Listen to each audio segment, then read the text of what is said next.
Hi students, welcome to this session here at Infinity Learn by Sri Chaitanya. Today we are doing a practice, kind of a mock test of the entire syllabus, all the chapters that you have in your score exam for your grade 11. So those of you who are new here, who are seeing a score video for the first time, the score is the scholarship exam by Sri Chaitanya. It is a national level scholarship exam, like almost 1 lakh students attempt it. It's for all grades, grade 3 to grade 12. Today we are focusing on the 11th grade students. Conducted by Sri Chaitanya, it's conducted both offline and online. And it is there so that you can test yourself, and also because you'll get to compete with lots of students and there's lots of exciting prizes for you.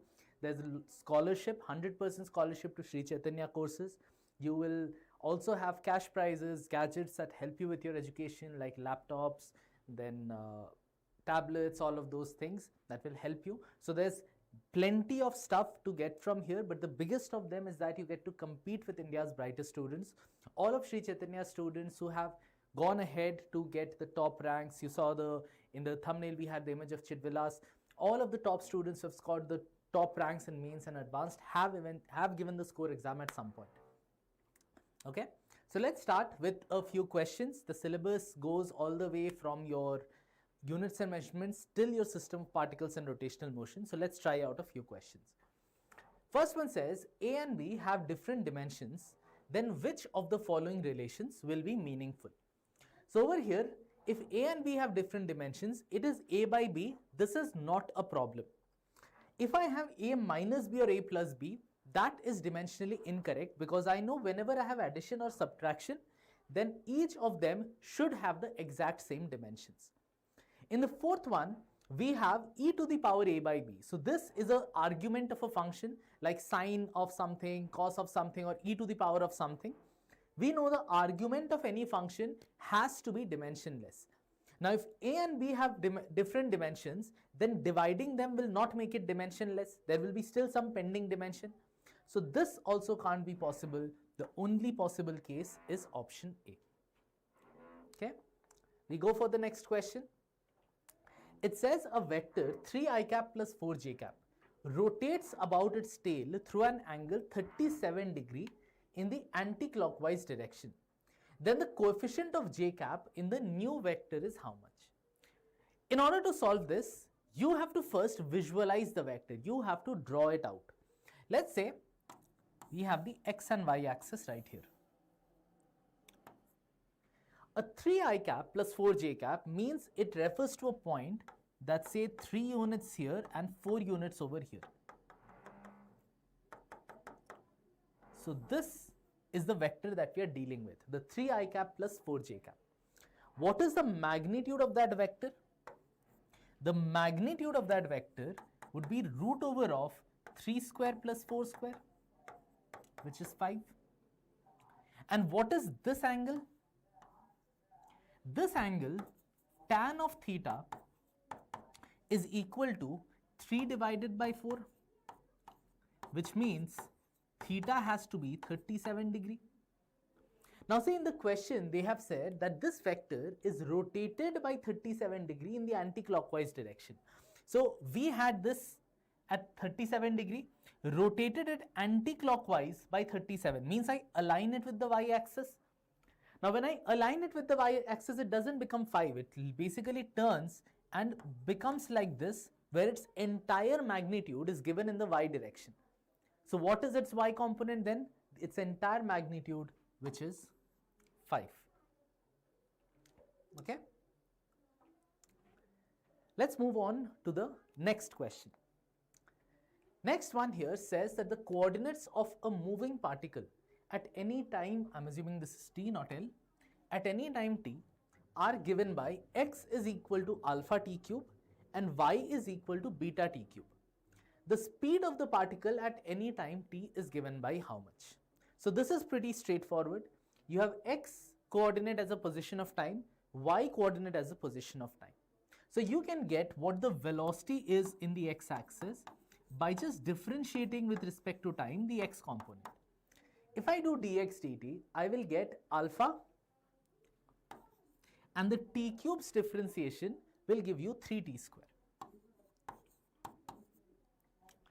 On the other side, I have the Vy, the velocity in the y-axis, that is dy dt, which will give me beta, and differentiating t cube will give me the 3t square as well. Now remember, these are velocities in the x and the y axis, which are perpendicular axis. If I want to get the net speed v, that would just be root over of vx square plus vy square. If you square and add, you see the 3t square is common between them. So that can be pulled out of the root. And inside, in Vx, you'll have an alpha left, that is squared, so you'll have an alpha square. And for Vy, you pull out the 3t square, you have beta, but that is squared. So you have the beta squared. So the correct answer here is option B. Okay. Next question, let's move into. This one says there's a goods train that's accelerating uniformly on a straight railway track. It approaches an electric pole standing on the side of the track. Its engine passes through the pole with a velocity u, and the guards room means the end of the train, it passes with a speed v. What does the middle wagon of the train pass by? So understand the scenario over here. Originally, let's say this is the pole, okay? This is the pole. I'll draw three cases here. I'll draw three cases. In the first case, it is said that the train is like this.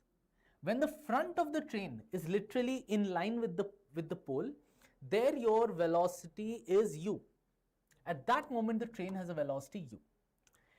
It is said that when the guard's room is passing, means the end of the train is there with the pole. At that moment, the speed of the train is v, right? They have asked, what is the speed of the train when the middle wagon of the train is passing? So, if the train is at any moment like this, obviously it's going forward. At this moment, what is the speed? I'll call it v naught. That is what has been asked. Now you can clearly see, because its speed is increasing or decreasing from u to v, that means it's accelerating. And you want to find out that how is the acceleration related, or how to get the velocity in terms of distance traveled. You don't yet have the time. You don't want to introduce time here. You just want it in terms of distance traveled. One thing you know is that, let's say the total length of the train is L, which means when the train moves forward by that length L, then its speed changes from u till v. I can use that. I can use that because I have the formula v square would be u square plus 2a into L. The distance traveled is L to take the speed from v to u. That gives me the acceleration as v squared minus u squared divided by 2L. That is the acceleration we have set up. On the other hand, now if only half of the train has moved forward, that means the train has only traveled a distance L by 2. So I want to see that with this acceleration, if it only gets to travel a distance L by 2, what does its final speed become? So it would be v naught square, be u square plus 2a, but now the distance is L by 2. So what do we do over here? Plus the 2al in itself is v square. I can replace the a here, that would be simpler. V square minus u square divided by 2l times L by 2, right? So take this out, take one of the 2's out, doesn't really matter. Take the L out as well. You have v naught square is u square plus v square by 2 minus u square by 2. So you will get v naught square is equal to v square plus u square whole divided by 2, because u square minus u square by 2 will give you plus u square by 2. So you can easily get root over of v square plus u square divided by 2. It is option D. Many students make a mistake, make it u plus v by 2. that won't apply because this is not changing with respect to time. Okay, let's go for the next one. This says a projectile is given an initial velocity of I cap plus 2 j cap, where I cap is along the ground, j cap is along the vertical. If g is equal to 10 meters per second square, what is the equation of the trajectory? Now the equation of the trajectory we know for a projectile is y is equal to x tan theta minus gx square over u square cos square theta. This is the equation of the trajectory. Now I need to find two things here. I need to find what the theta is and I need to find what the total speed is, right? How do I get that? See, the velocity is given as a vector. So I can easily find the speed as root over of 1 square plus 2 square, just how we find the magnitude of a vector. That makes it root 5. We'll keep it u for now. How do we get to the tan theta? Tan theta is the y component divided by the x component. The y component is 2, the x component is 1. So tan theta is equal to 2. Once I have that, I can take it, plug it in here. Y will be equal to x tan theta, means 2x, minus g value is 10, keep the x square. Now I can do this as 5, u square would be 5. And what would cos theta be? If this is tan theta, the cos theta is 1 over root 5. You can do by inverse trigonometric if you want to. That is square of that, so that's a 1 by 5. Okay. 1 second. Did we make a slight error over here? No, I think we are good. I think we are good. 10x square, u square. Just a moment. The answer does not seem to be matching because the 5s will cancel out. If I have done everything right, u square cos square theta. Yes. Oh, there's a half. I missed the half. It is half gx square by u square cos square theta. That's what I missed out. So then this goes, leaves behind a 5. So we are left with y is equal to 2x minus 5x square. It is option B. Okay. Yes, correct, Narasimha Rao. This is mainly for grade 11, Ayman. Yeah, I missed the 2 in the denominator. Thank you. Let's try the next one. This says for a particle in a uniform circular motion, the acceleration at a point p r comma theta on the circle is how much? So here I believe the diagram got missed. This is the xy axis. This is the circle. Your point P is over here. It's a radius of circle R. It's making an angle theta here. This is your point P. You want to give the acceleration. It's a uniform circular motion. It is moving with a speed v in this direction. What is the acceleration as a vector quantity? So I'll pause here. I'll give you a little time. You'll have 30-40 seconds. Then I'll start solving. Go on. Tell me the answer in the chat.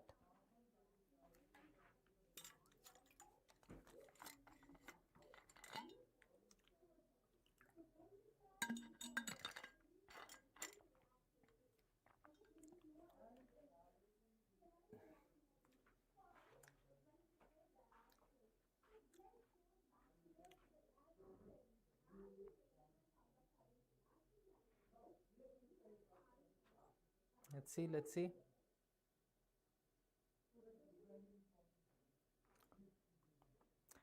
See, the only acceleration, it's a uniform circular motion. So the only acceleration over here is the centripetal acceleration.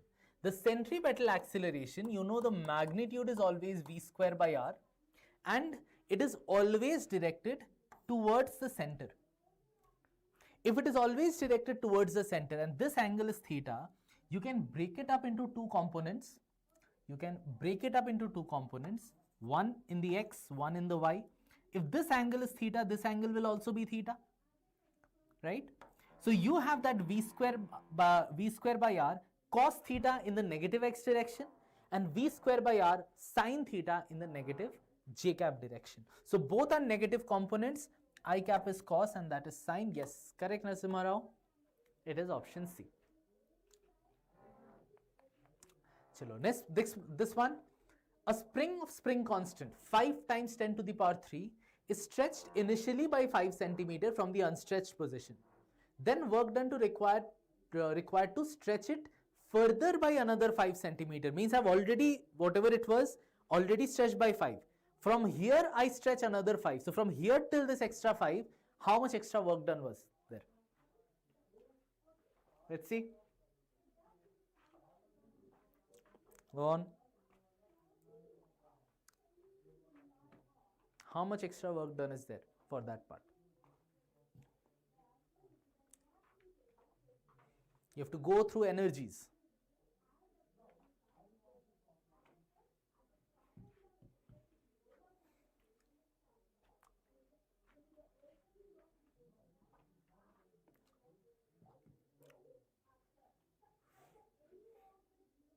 What would it be?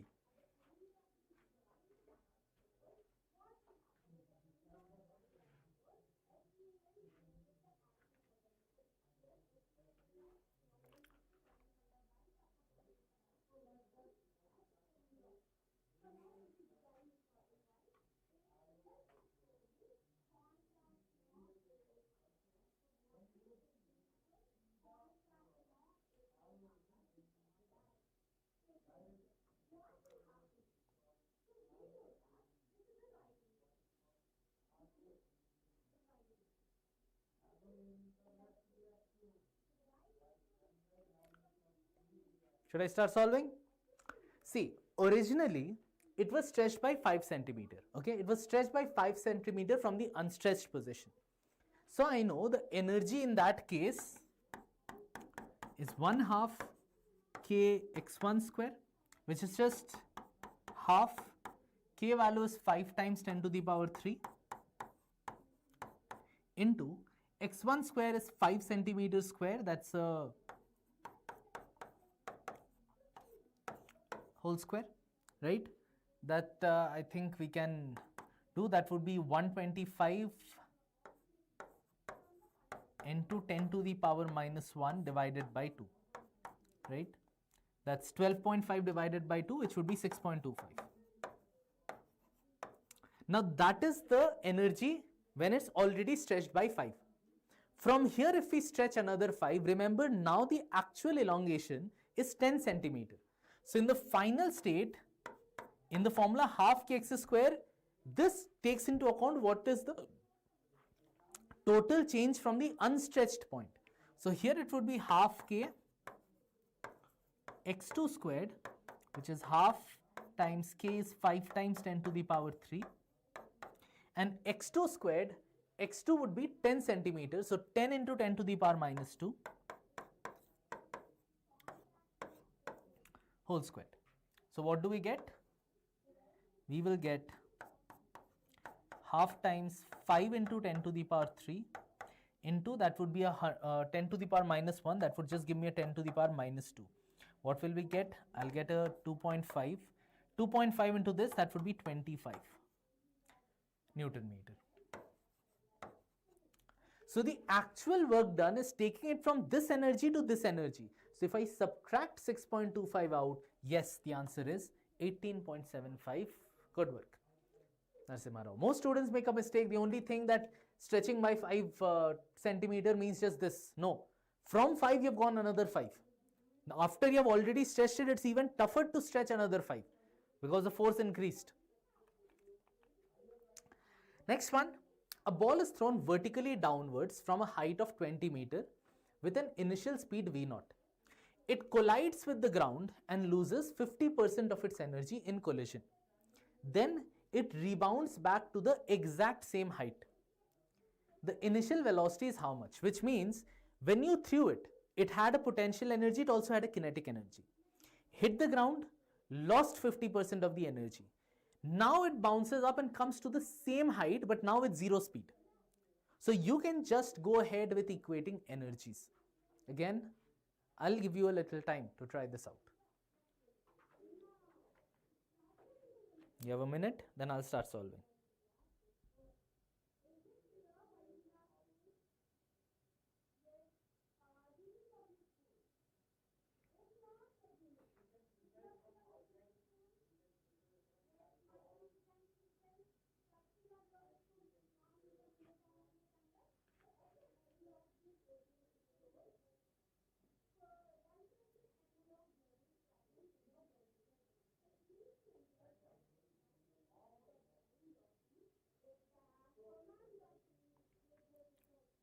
Let's see.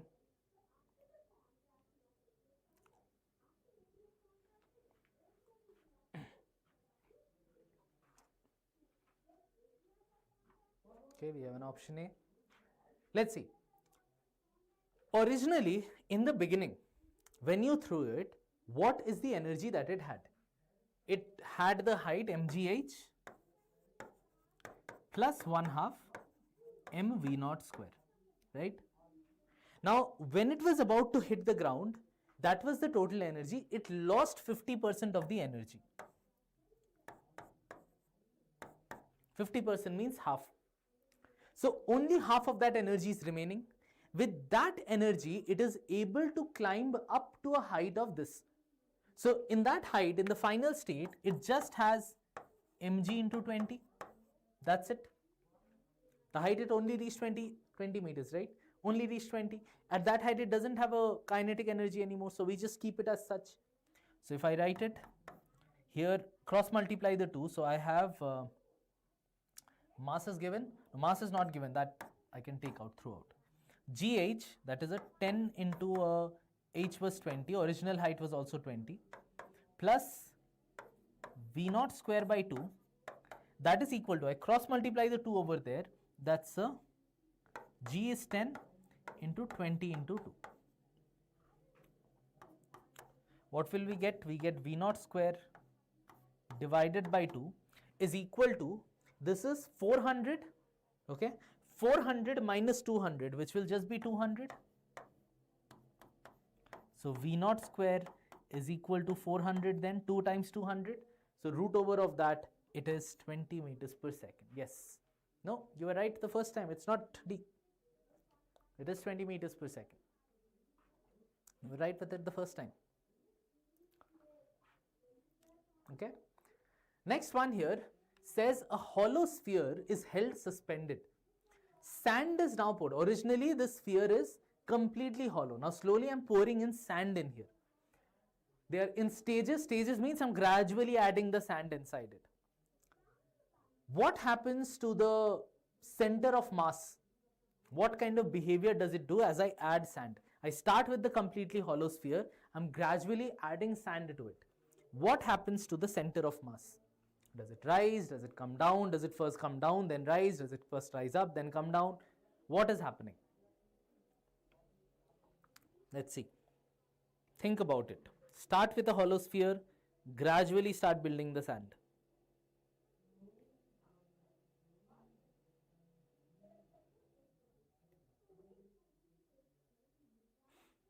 Let's see.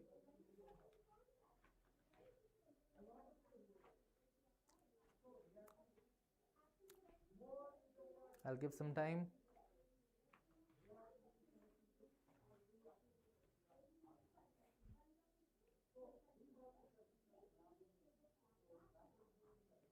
Okay, Narsimra has gone for option D. Okay. So over here, see, originally when the sphere is completely hollow, its center of mass is right at its center, right? Now, as soon as I add a little amount of sand,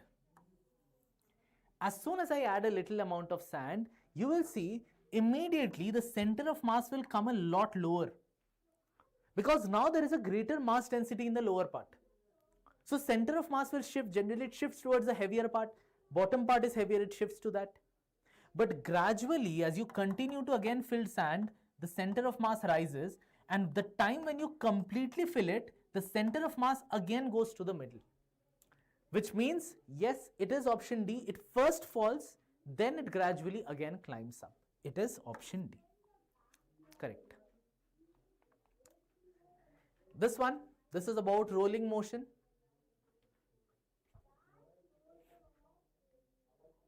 Let's see.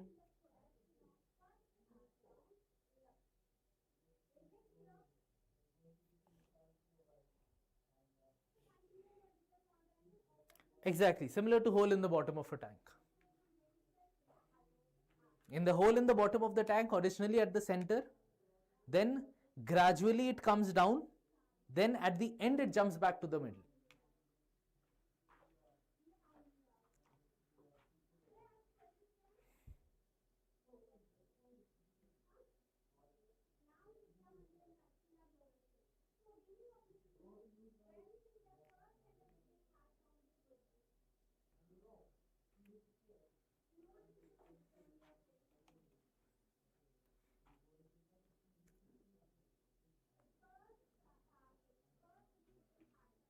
Come on.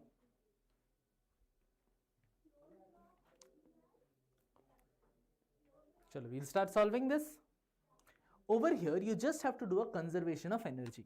What are they talking about? There's a solid sphere. It is rolling on a surface as shown with a translational velocity v. It is free to climb the inclined surface, continuing to roll without slipping. Then the minimum velocity for this to happen. So it can climb to a maximum height of h. Now right now at the base, it has a velocity v, but remember it is rolling, which means we have to put it in terms of the full rolling kinetic energy. And when it reaches the top, it stops all forms of kinetic energy. Neither does it rotate nor does it move, which means the entire rolling kinetic energy here is converted to the potential energy in this place, right? So we can just apply it. What is the rolling kinetic energy? Half mv square into 1 plus k square by r square. K square is the radius of gyration. That is equal to mgh. Masses you can cancel out. We are looking for the v. So v square 1 plus k square by r square. It's a solid sphere. For a solid sphere, k square by r square is 2 over 5. Cross multiply the 2 there. That is a 2gh. So v square 1 plus 2 by 5 is a 7 by 5. It's 2gh, which means v is equal to 10gh by 7 and a root over on top. So it is option D. Okay. So that was the last question we had for today. We will be bringing more such sessions going forward. So make sure you stay subscribed to the Sri Chaitanya channel. You can also check out the Infinity Learn JEE channel. There more discussions are done as well. A bit more about the score exam. I'll just tell you, if you have not applied yet, please apply. The exams are on 28th September and on 12th October, and the registration can be done for free at srichaitanyascore.com. Please go there. If you have not registered, register it. It's both online and offline options you have. We have offline centers all over the country. You can go to your closest one and give the exam. This is your syllabus for your physics, chemistry and maths for your grade 11th. In physics, like we did up till the system of particles and rotational motion. Chemistry, your basic concepts, structure, atomic structure, classification of elements, chemical bonding and thermo. And in maths, you have sets, relations, trigonometric functions, sequences, straight lines, and the limits and differentiation, limits and derivatives. There would be 20 questions each in physics, chemistry and maths. 120 minutes exam, all would be MCQ. There are no numericals over there. Okay. So you can start preparation if you are in grade 11. All of these topics will have been covered to quite an extent. So you can just get started with it. These are the test dates. The last date for registration for the 28th September test is 26th September. But please register it right now, because towards the end, lots of students, almost 1 lakh students appear for it. So there is always the issue that the server can get clogged. So make sure you register it right now. The other test date is on 12th October. The registration for that closes by 10th October. Okay. So we'll keep it, again, it's not like you can choose. Whichever center you choose, based on that, it will be one of these 2 days. Okay, it's not like you can choose. If you give online, you'll have more of an option. But if you give offline, then in certain offline centers it's this date, certain offline it is this date. Okay. So we'll keep it till here then, students. If you like this video, make sure you hit that like button. Make sure you stay subscribed to the Sri Chaitanya channel and the Infinity Learn JEE YouTube channel. You'll find that on YouTube. Just search Infinity Learn JEE. We'll keep it till here. Thank you all so much for tuning in for this session. I'll catch you all again in the next one.